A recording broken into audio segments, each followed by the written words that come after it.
It's me, Stevie Jackson. Welcome to my show.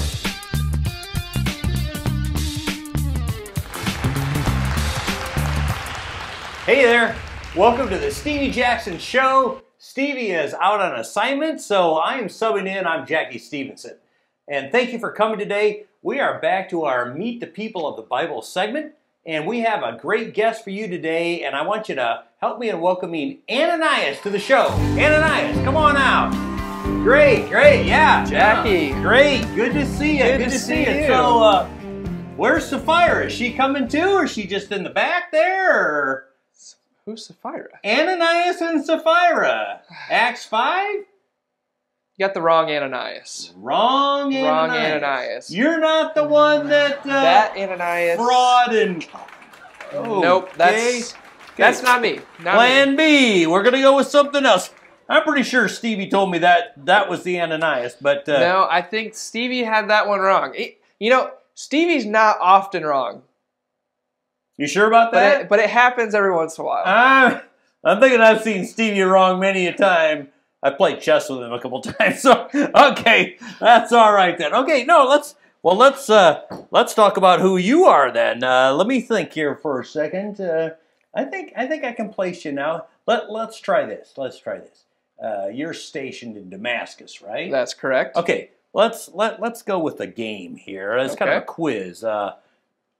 See how well you know Damascus. We're going to start talking about roads. How about King's Highway? Do you know where that's at in Damascus? I do know where King's Highway is. It kind of intersects right there in the middle of town with another major highway. And yeah. How about Beirut Highway? I've definitely heard of that one. Definitely heard of that one. How about the Curved Avenue?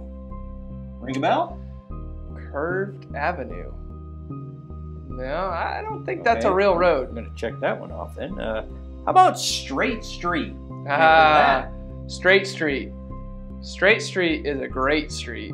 Oh. A lot of really cool things happened on Straight Street. Okay, and is it like straight? Is it zigzag a little bit? Or? It's pretty straight. Pretty straight? Pretty straight, yeah. The houses lean a little bit, but the road's straight. All right, hence the name. Okay. Yep.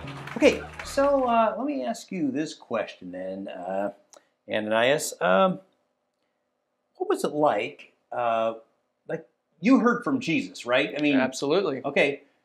So what was it like to hear from Jesus and he's asking you to go see someone that you're really not sure about? Tell us more. Yeah. Well, so this was just an incredible moment in my life. Just going about doing whatever I was doing that day, and Jesus appeared to me in a vision.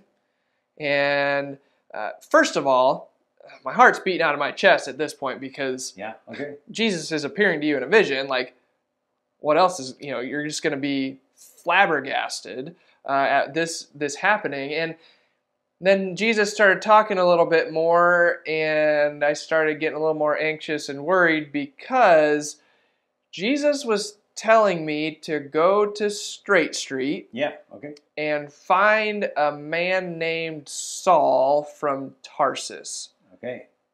Do you know Saul? Not a whole lot. Somehow that was concerning to you? Very concerning, because at that time Saul was known as the Christian killer, basically. He was a Jew, and he had permission from the high priest to arrest, murder, kill, do whatever he could to Christians to try and eliminate them, because they saw the followers of Jesus as a threat to the Jewish religion.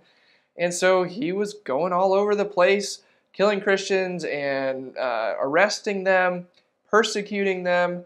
And then he decided he needed to come to Damascus and do just that. And so I said, Jesus, are you sure? Are you sure this is who you want me to go see? And of course, I mean, Jesus knew all of that stuff because it's Jesus, right? And he's like, well, yeah, duh. I told you to go because I've got things planned for him, which, I mean, of course he does. It's Jesus. Jesus has amazing things planned for everyone. And so he had this amazing thing planned for Saul. Okay. So when you went to the house on Straight Street and you found Saul there, What was that like? I mean, were you nervous to go into the house, or I mean, sure, yeah. I mean, I was a little bit nervous and anxious, but also, I was excited because I was following Jesus' call, and I had faith that whatever he was getting me into, he was going to be able to get me out of. And so I go into the house, and I see Saul. Excuse me. I see Saul, and he's exactly how Jesus said he would be, because Saul's story is a really interesting story. When he was on the road to come to our city, to Damascus, Jesus appeared to him in this bright light, and Saul was blinded, and he couldn't see. And Jesus said, "Saul, Saul, why are you persecuting me?" And Saul's like, "I don't know who this is." He's like, "Who are you, Lord?" And Jesus said, I'm Jesus, the one that you're persecuting. Okay. And he told him, go into Damascus, and his men helped him up because Saul was blind, just couldn't see a thing. Took him into Damascus, stayed there for 3 days, and then after that is when Jesus appeared to me and said, Ananias, you need to go to Saul. Okay. Yeah. And you found him blind, and I found him blind, and so I went in, and I knew immediately, I needed to pray for him. And so I laid my hands on him, and I prayed for him, and something like scales fell off of his eyes. Okay. And he was able to see again. Okay. And so we see just Jesus was working in Saul's life.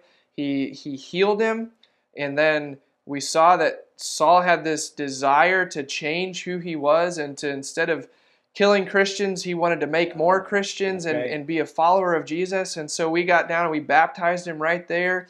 And we just saw this amazing transformation, just this complete 180 switch from being a Christian killer to a Christian maker. Okay.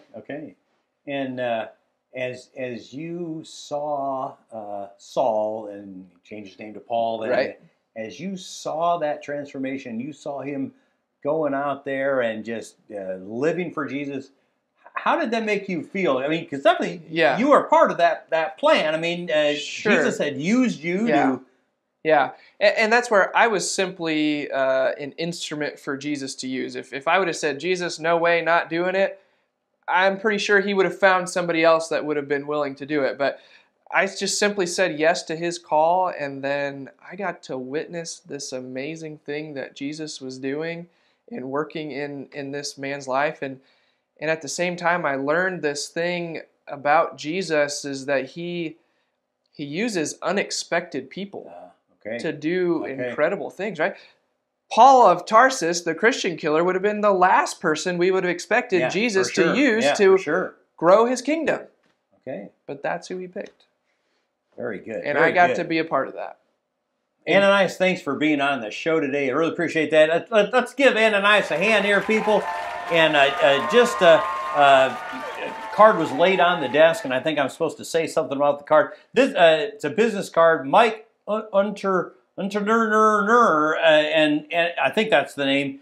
And I think the idea is that maybe Yoder Oil wants to become a sponsor. Maybe they're not one yet, but I think that was the idea from there. And so we're not really sponsored by them, but maybe sometime we will be. So.